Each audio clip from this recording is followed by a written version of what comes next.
یہ واقعہ جنگ خیبر کے دوران کا ہے، جب مسلمان یہودیوں کے ایک بہت مضبوط اور محافظ قلعے کو فتح کرنے کی کوشش کر رہے تھے۔ کئی دنوں تک کی کوشش کے باوجود مسلمان قلعے کے دروازے کو توڑنے میں کامیاب نہیں ہو پائے۔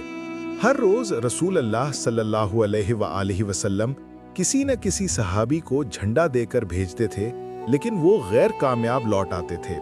آخر میں پروفٹ محمد صلی اللہ علیہ وآلہ وسلم نے سب صحابہ کو جمع کیا اور فرمایا، کل میں جھنڈا اس شخص کو دوں گا جو اللہ اور اس کے رسول سے محبت کرتا ہے، اور اللہ اور اس کا رسول اس سے محبت کرتے ہیں۔ وہ شخص اس قلعے کو فتح کرے گا، اور وہ حملہ کرنے والا نہیں، بھاگنے والا نہیں ہوگا۔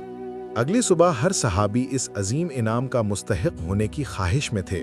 جب لوگ جمع ہوئے تو حضرت علی رضی اللہ عنہ وہاں موجود نہیں تھے، کیونکہ ان کی آنکھوں میں شدت سے درد تھا۔ نبی صلی اللہ علیہ وآلہ وسلم نے خاص طور پر انہیں بلوایا۔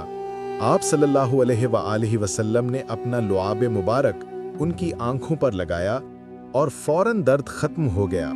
پھر پروفٹ محمد صلی اللہ علیہ وآلہ وسلم نے جھنڈا حضرت علی رضی اللہ عنہ کے ہاتھ میں دیا۔ حضرت علی رضی اللہ تعالیٰ عنہ نے بہادری سے آگے بڑھتے ہوئے قلعے کے پاس جا کر دشمن کو اسلام کی دعوت دی۔ جب انہوں نے انکار کیا تو سخت لڑائی شروع ہو گئی۔ لڑائی کے دوران دشمن کے ایک پہلوان کے حملے سے حضرت علی رضی اللہ تعالیٰ عنہ کی ڈھال گر گئی۔ اس نازک وقت میں حضرت علی رضی اللہ عنہ نے قلعے کے بھاری اور بڑے دروازے کو اپنی جگہ سے اکھاڑ لیا اور اس دروازے کو ڈھال کے طور پر استعمال کیا۔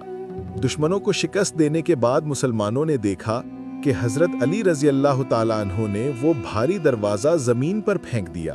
روایات کے مطابق بعد میں 8 لوگ مل کر بھی اس دروازے کو ہلا نہیں پائے۔ اس طرح خیبر فتح ہوا، اور حضرت علی رضی اللہ عنہ کی یہ کرامت ان کی بے مثال جسمانی قوت اور روحانی طاقت کا ثبوت بنی، جو انہیں اللہ اور اس کے رسول صلی اللہ علیہ وآلہ وسلم کی محبت کی وجہ سے حاصل ہوئی تھی۔